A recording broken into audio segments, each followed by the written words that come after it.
حضرت علی سے کسی نے پوچھا، یہ کیسے پتہ چلے گا کہ جو پریشانی یا مصیبت ہم پر آئی ہے وہ اللہ کی طرف سے آزمائش ہے یا ہم پر اللہ کی طرف سے سزا ہے؟ آپ نے جواب دیا، جو مصیبت تجھے اللہ کی طرف لے جائے وہ آزمائش ہے، جو مصیبت تجھے اللہ سے دور کر دے وہ سزا ہے۔ آزمائش کے لیے چنے جانے والوں کی دعاؤں کو بھی اللہ نے قبولیت کے لیے چن رکھا ہوتا ہے۔ دکھ میں کبھی بھی پچھتاوے کے آنسو نہ بہاؤ، کیونکہ تم وہ خوش نصیب ہو جسے اللہ نے قابل آزمائش سمجھا۔ دل جس بات پر ضد کرتا ہے رب اسی بات پر آزماتا ہے۔ آزمائش تو ان کے لیے ہے جنہیں اللہ چاہتا ہے، اور صبر تو وہی کرتے ہیں جو اللہ کو چاہتے ہیں۔ اللہ تو سن لیتا ہے تمہاری ہر دعا، تو تم کیوں وسوسوں میں الجھے ہوئے ہو؟ جہاں تمہاری ہمت ٹوٹ جاتی ہے اللہ وہیں سے ہی معجزے عطا کرتا ہے، تو کیوں مایوس ہوتے ہو؟ تمہاری دعائیں اللہ قبول کر لیتا ہے، بس تمہارا انتظار دیکھتا ہے، تو کیوں تھک جاتے ہو مانگتے مانگتے؟ تمہاری خوشیاں تمہیں دینے کے لیے اللہ ایسا وسیلہ بناتا ہے جو تم تک خوشیاں لا سکے، تو کیوں ڈرتے ہو کہ وہ تمہیں خوشیاں نہیں دے گا؟ اللہ تو تمہارے لیے تمہارے خوشیوں کا مالک، وہ تمہیں خوشیاں کیوں نہیں دینا چاہے گا؟ تمہارا صبر آزما کر تمہیں جو چاہیے دے دے گا، یقین رکھو تمہاری کہانی خوشیوں تک موڑ دے گا۔ تہجد پڑھا کرو، کوئی ملے یا نہ ملے لیکن اللہ مل جاتا ہے، اور تمہارے لیے اللہ کو پا لینا کافی نہیں ہے کیا؟ اللہ کسی جان کو اس کی طاقت سے زیادہ نہیں آزماتا۔ تلاش یار کے بجائے تلاش خدا میں گم ہو جا، سکون ہی سکون چاہتے اگر زندگی میں تو ہونے والی ہر رضا میں گم ہو جا، وہ بھی ہو جائے گا جو تو چاہتا ہے، پہلے خدا کی چاہ میں تو گم ہو جا۔ کسی کی چاہ اگر آنی ہے خدا کی طرف، خدا کی چاہت میں ہی گم ہو جا۔ بڑی پریشانی کا حل ہے سجدہ، سجدے میں اس کے گم ہو جا۔ یہ غم تکلیف پریشانی سب وقتی ہے، بھول جا اور سب کچھ بھول جا، تو صرف عشق خدا میں گم ہو جا۔ چاہتے ہو دنیا اور آخرت کی کامیابی اگر، تو کائنات تخلیق کرنے والے کی حکمت میں گم ہو جا۔ اگر چاہتے تجھے اپنی ہر دعا قبولیت کی، تو جو ہو رہا ہے اسی میں راضی ہو کے گم ہو جا۔ لوگوں کے دیے ہوئے دھوکے اور دغا بازیاں سب بھول جا، تو بس مسکرا کر خود ہی میں گم ہو جا۔ عشق جائز ہے صرف خدا کی ذات سے، صرف ایک کن کی امید لگا کر معجزے کے انتظار میں گم ہو جا۔ اس تڑپ کے بعد معجزے ہوتے ہیں جو تمہیں تہجد تک لے جاتے ہیں۔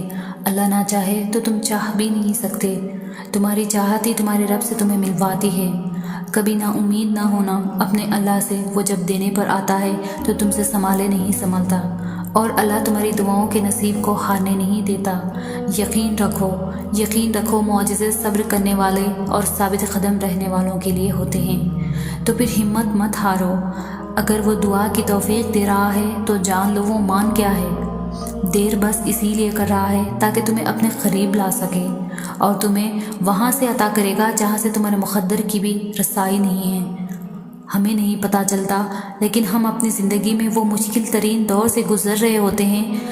حقیقت میں وہی ہماری کہانی کا سب سے مضبوط اور متاثر کن موڑ ہوتا ہے، اور اللہ وعدہ کرتا ہے کہ وہ ہمارے انجام کو آغاز سے بہتر بنا دے گا، اور اس سے پہلے ہمیں اپنے حصے کی آزمائش سے گزرنا ہوگا۔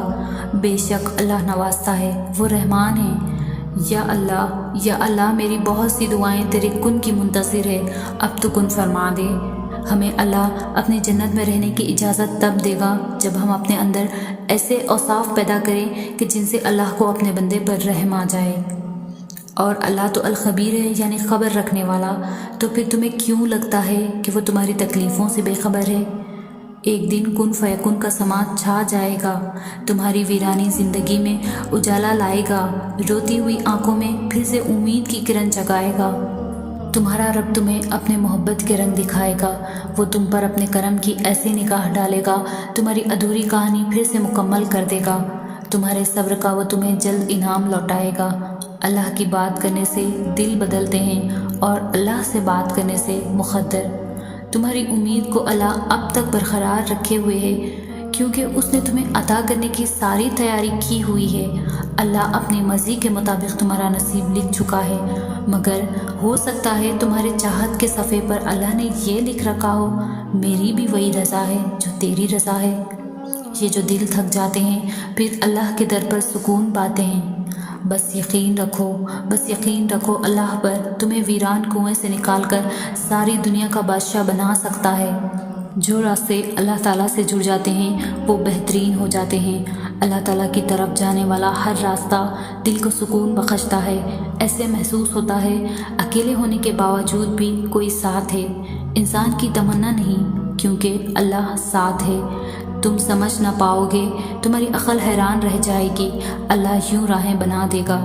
تمہیں شکر کرنے کا اللہ ایک دن ایسا بھی دے گا کہ امید ہار چکے ہو تو اللہ تمہاری ہر دعا قبول فرمائے گا، اور پھر اللہ اپنی رحمتوں کا دروازہ کھول کر تمہارا مقدر خوشیوں سے بھر دے گا۔ ان مشکلات لمحوں کو تمہارا اللہ ایک دن ضرور راحتوں میں بدل دے گا، چاہے صدیاں ہی کیوں نہ لگ جائے۔ ایک دن اللہ تمہیں تمہاری منزل ضرور دے گا۔ جب اللہ کن فرمائے گا پھر اب کوئی بھی دعا فیکن سے محروم نہیں رہے گی۔ اللہ تمہیں ایسے ہی تڑپتا ہوا کبھی نہیں چھوڑے گا۔ اگر اللہ نے تمہیں تمہاری من پسند چیز عطا نہیں کی تو وہ تمہیں سکون اور اپنی محبت ضرور دے گا۔ کیا تمہارے لیے اللہ کافی نہیں ہے؟ بس پھر سب کچھ کھو دینے کے بعد بھی اللہ پر یقین رکھنا، اسے ایمان کہتے ہیں۔ عرش والے میری آبرو سلامت رکھنا فرش پر، بس میں تیرے سہارے جیتی ہوں۔ غم اور مشکلات صرف اللہ کو بتایا کرو، اس یقین کے ساتھ کہ وہ تمہیں جواب بھی دے گا اور تمہاری تکلیف بھی دور کرے گا۔ جب اللہ نے تمہارے دل میں کچھ ڈالا ہے تو یقین رکھو نصیب میں بھی وہی ڈالے گا۔ بڑی بے سکون تھی زندگی، پھر اللہ پر یقین مضبوط ہوا کہ اللہ جو کرتا ہے بہتر کرتا ہے، اور اگر وقت ہی بہتر نہ ہو تو ایک وقت آتا ہے کہ سب بہترین ہو جاتا ہے۔ بات صرف پختہ یقین کی ہے۔ جب دل اللہ کی رضا میں راضی رہے اور شکر کرنے کی عادت ڈال لے تو سکون مقدر بن جاتا ہے۔ مایوس ہو جاؤں، ہو ہی نہیں سکتا، میرا تو یقین میرا اللہ ہے، یقین ٹوٹ ہی نہیں سکتا۔ امید اپنے رب سے رکھو، سب سے نہیں۔ اللہ پر یقین سخت اندھیرے میں بھی روشنیاں پیدا کر دیتا ہے۔ کبھی کبھی اللہ ہمارے ارادے اور یقین کو توڑ کر ہم کو سمجھاتا ہے کہ ہوگا وہی جو میں چاہتا ہوں۔ کچھ لوگوں کے پاس کچھ بھی نہیں ہوتا، وہ پھر بھی مسکرا رہے ہوتے ہیں۔ جانتے ہو کیوں؟ کیونکہ وہ اللہ پاک سے اچھے کی امید رکھتے ہیں۔ اپنی طرف سے بھرپور کوشش کیجیے، سخت محنت کیجیے، طریقہ صحیح اور جائز اختیار کیجیے، دعا کیجیے، پر امید رہیے اور نتیجہ خدا پر چھوڑ دیجیے۔ دل چھوٹا مت کرو، وہ رب دیکھ رہا ہے، وہ رب سن رہا ہے، بس اس پر یقین رکھو اور وہ کچھ ایسا کرے گا جو تمہارے حق میں بہترین ہوگا۔